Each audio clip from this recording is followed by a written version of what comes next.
सुप्रभात बच्चों, आप सब कैसे हैं। आशा है आप सभी स्वस्थ व सुरक्षित होंगे। बच्चों, मैं आशा करती हूँ कि आप सभी की ऑनलाइन परीक्षाएं भी बहुत अच्छी हुई होंगी। तो आइए बच्चों, आज हम अपनी ऑनलाइन कक्षा का पुनः आरंभ करते हैं। हिंदी साहित्य के पाठ 5 चंदन के पेड़ का अध्ययन करते हैं। ये पाठ कक्षा 8 के छात्रों के लिए है। बच्चों, इस कहानी के लेखक इंदिरा अनंत कृष्ण जी हैं। इस कहानी में उन्होंने दक्षिण भारत में चंदन के बहुमूल्य पेड़ों की अवैध अर्थात चोरी छुपे की जाने वाली कटाई और चोरी की घटनाओं का वर्णन किया है। लेखक ने इस कहानी के द्वारा ये बताया है कि इस प्रकार की अवैध कटाई से जहां एक ओर प्रकृति का संतुलन बिगड़ रहा है, वहीं दूसरी ओर सरकार को राजस्व अर्थात सरकारी खजाने में हानि हो रही है और इसको रोकना बहुत आवश्यक है। इस कहानी में उन्होंने एक ऐसी लड़की का वर्णन किया है जो कि पेड़ों की अंधाधुंध कटाई के कारण हो रहे भूस्खलन अर्थात मिट्टी का जो कटाव हो जाता है, जिसके कारण भूमि अपने स्थान से खसक जाती है, उसके कारण वो लड़की उस घटना की शिकार हो गई और जिसके कारण उसकी आंखें जो हैं अंधी हो गईं। परंतु उसने अपने अथक साहस और प्रयास से चंदन की चोरी करने वाले गिरोहों को पकड़वा दिया। तो आइए बच्चों, पढ़ते हैं पाठ 5 चंदन के पेड़। मेरे माता पिता और मैं पूर्वी घाट में करीमुआइन गांव में के निकट रहते थे।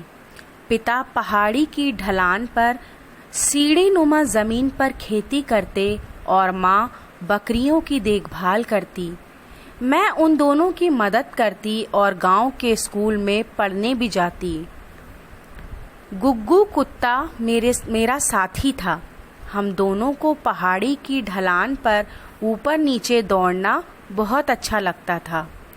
बच्चों, इस कहानी के पहले अध्याय में लेखक ने एक लड़की के विषय में बताया है कि वो अपने माँ बाप के साथ करीमुनी नाम के गांव में रहती थी और उसके पिता जो थे वो सीढ़ी नुमा ज़मीन पर खेती करते थे, क्योंकि वो एक पहाड़ी इलाका था जहाँ पे खेत जो हैं वो सीढ़ी नुमा होते हैं।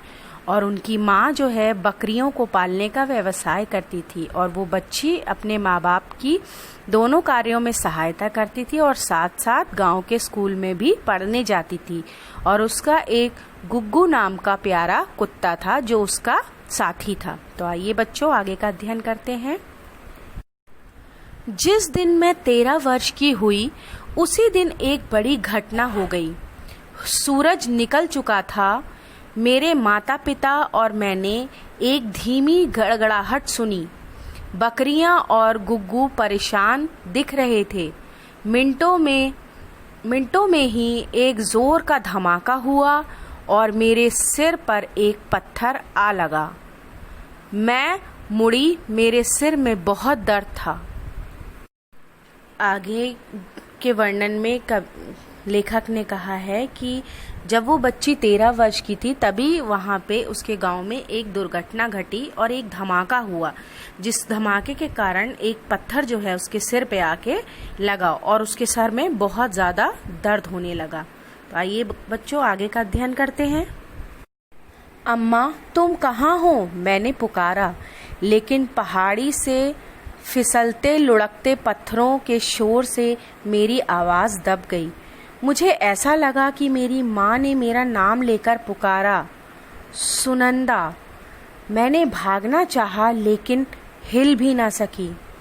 मैं उस डरावने भूस्खलन को देखती रह गई। अचानक कोई नुकीली चीज़ मेरी आंखों पर आ लगी। डगमगाकर मैं वहीं गिर पड़ी। उसके बाद क्या हुआ मुझे कुछ पता नहीं। जब मुझे राव गुरु के घर में होश आया और आंखें खोली तो चारों ओर अंधकार था। मैं अपनी आंखें खो बैठी थी। सिसकियों से मेरी देह कांप उठी। गुग्गू उस समय भी मेरे हाथ को चाटता हुआ पास ही खड़ा था। बच्चों, इस भाग में लेखक ने बताया है कि जब वहाँ पे उस स्थान पे विस्फोट हुआ तो वो बच्ची के सर में आके कुछ पत्थर लग गए और वो अपनी माँ को पुकार रही थी, परंतु उसको अपनी माँ की आवाज़ कहीं भी सुनाई ना दी। और अचानक ही वहाँ पे भूस्खलन हुआ। भूस्खलन का अर्थ होता है बच्चों कि मिट्टी जो है अपने स्थान से खसकने लगती है, आगे बढ़ने लगती है, जिसके कारण कुछ नुकीली चीज़ें आकर उसकी आंखों पर लग गई और वो डगमगाकर वहीं गिर गई और बेहोश हो गई। जब उसे होश आया तो वो उसने अपने आप को किसी के घर में पाया और जब उसने आंखें खोली तो चारों ओर उसको अंधेरा ही अंधेरा नजर आया। उसकी आंखें जो थी वो जा चुकी थी, वो अंधी हो चुकी थी। राव गुरु गांव के स्कूल में प्रधानाचार्य थे। वो मुझे अपने घर में ले आए थे। मेरे माता पिता और बकरियां उस भयानक भूस्खलन का ग्रास बन गई थीं, लेकिन गुग्गू और मैं चमत्कारिक ढंग से बच गए थे। ये सब राव गुरु ने हमें बताया था। उन्होंने और उनकी पत्नी ने, जिन्हें मैं मामी कहती थी, मेरे साथ बड़ा अच्छा व्यवहार किया, लेकिन मुझे अपने माता पिता और घर की बहुत याद आती। लेकिन सबसे अधिक भयानक था मेरे चारों ओर का अंधकार। मुझे ऐसा लगता था मैं बहुत अंधेरे और गहरे गड्ढे में गिरती जा रही हूँ। मैं बड़ी कोशिश करके अपनी सिसकियाँ दबाती। गुग्गू मुझे जैसे हर समय सांत्वना देता। वो अक्सर मेरे साथ सट कर बैठा रहता। मैं उसे थपथपाती, प्यार करती और उससे अपनी सारी बातें करती। बच्चों, आगे के वर्णन में लेखक बताते हैं कि राव गुरु जो थे वो उसी गांव के प्रधानाचार्य थे। उन्होंने उस बच्ची को बचाया, परंतु वो बच्ची अपने जीवन से बहुत निराश और हताश हो चुकी थी, क्योंकि उस भयानक घटना में उसके माता पिता जो थे वो मर चुके थे और उसके कारण वो अंधी भी हो चुकी थी, जिस वजह से वो बहुत ज़्यादा दुखी और परेशान थी। तो आइए बच्चों आगे का अध्ययन करते हैं। राव गुरु मुझे स्कूल वापस भेजना चाहते थे, लेकिन मैंने जाने से इनकार कर दिया। मैं दूसरी लड़कियों से इतनी निम्न हो गई हूँ कि सब मेरा मजाक उड़ाएंगे और मैं रोने लगी। राव गुरु अनिच्छापूर्वक इस बात पर सहमत हो गए कि मैं घर पर ही रहूं। अब तक मैं अपनी अंधेरी दुनिया की आदी होती जा रही थी। मैं बहुत सा समय मामी के साथ बिताती। उनका मेरे प्रति व्यवहार बहुत स्नेहमय था। मैंने देवी देवताओं के लिए फूलों की माला पिरोना सीखा। जब मामी पूजा के लिए अन्य चीज़ें तैयार करती तो मैं माला पिरो देती। शाम का समय राव गुरु मेरे साथ बिताते। हम घंटों बैठे अनेक विषयों पर बातें करते। भूस्खलन की घटना बार बार मन में उमड़ती घुमड़ती रहती। एक दिन मैंने उनसे पूछ ही लिया, मामा, ये भूस्खलन की घटनाएं क्यों होती हैं? उन्होंने समझाया, आदमी बिना सोचे समझे ही प्रकृति का अतिक्रमण करता जा रहा है। वो पेड़ों को काट काट कर पहाड़ों को नंगा किए दे रहा है।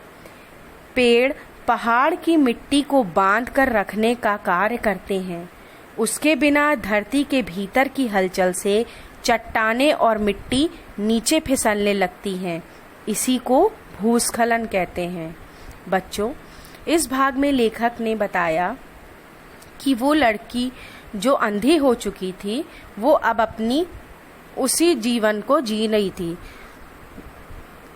देवगुरु ने उसको विद्यालय जाने के लिए बहुत बार कहा, परंतु वो नहीं जाना चाहती थी। उसे लगता था कि जब वो स्कूल जाएगी तो अन्य बच्चे उसका मजाक उड़ाएंगे, इसलिए वो धीमे धीमे उसने माला पिरोना सीख लिया और वो देवी देवताओं की पूजा के लिए माला बनाने लगी। और इसी बीच वो राव गुरु जब अपने घर आते थे विद्यालय से तो वो उनसे विभिन्न प्रकार के विषयों पर बातें करती थी और उन्हीं बात में उसने भूस्खलन के विषय में भी पूछ लिया था कि भूस्खलन होता क्या है। तो आइए बच्चों आगे का अध्ययन करते हैं। ये पहाड़ों को नंगा करना। हाँ, कई कामों के लिए पेड़ काटे जाते हैं। कारखाने लगाने के लिए भी पेड़ काटे जाते हैं। ये कानूनी है, लेकिन पेड़ अवैध तरीके से भी काटे जाते हैं। तो अंधाधुंध पेड़ काटने ने ही मुझे मेरी अम्मा से अलग कर दिया। धीरे धीरे जैसे जैसे दिन गुजरते गए, मेरा आत्मविश्वास लौटता गया। अब मैं स्पर्श द्वारा बहुत कुछ महसूस कर सकती थी। मैं नाक द्वारा गंध लेकर बहुत सारी बातें समझने लगी थी। मेरी श्रवण शक्ति अर्थात सुनने की शक्ति बहुत तेज हो गई थी। अब मैं दोपहर के समय गुग्गू के साथ घूमने के लिए निकल जाती। आसपास की पहाड़ियों से मैं अच्छी तरह परिचित थी। छायादार पेड़ों का एक झुरमुट मुझे बहुत पसंद था। वहाँ मैं एक पेड़ के तने का सहारा लेकर बैठ जाती और गुग्गू भी मेरे निकट बैठ जाता। पेड़ पर बैठी एक कोयल मेरा स्वागत करती। उसकी साफ आवाज आ कूक का मैं उत्तर देती और वो और ऊंचे स्वर में पुकारती। एक दिन जब मैं अपने बैठने के स्थान पहुंची तो हवा का एक झोंका, जिसकी गंध से मैं परिचित थी, मुझे छू गया। आज मेरा पक्षी मित्र भी चुप था। उसने अपनी आ कूक से मेरा स्वागत नहीं किया। मैं आ कूक पुकारा तो उसने कोई उत्तर नहीं दिया। मेरा कौतूहल जाग उठा और मैं बैठकर सोचने लगी।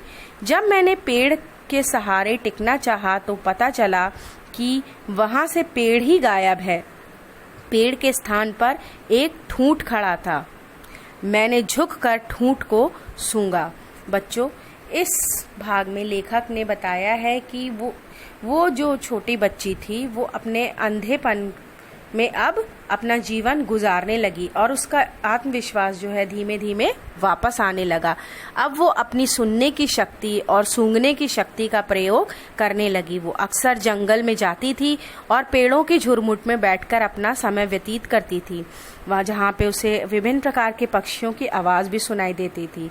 परंतु जब एक दिन वो फिर उसी स्थान पर पहुंची तो वहाँ पे उसे वो पेड़ नहीं मिला, बल्कि वहाँ पे उस पेड़ का ठूंठ था और उसने उस पेड़ को सूंघा। तो बच्चों, आशा करती हूँ जितना मैंने आपको पढ़ाया है वो आपको समझ में आ गया होगा। अब इसी से संबंधित आगे का भाग हम भाग 2 में कल पढ़ेंगे। धन्यवाद।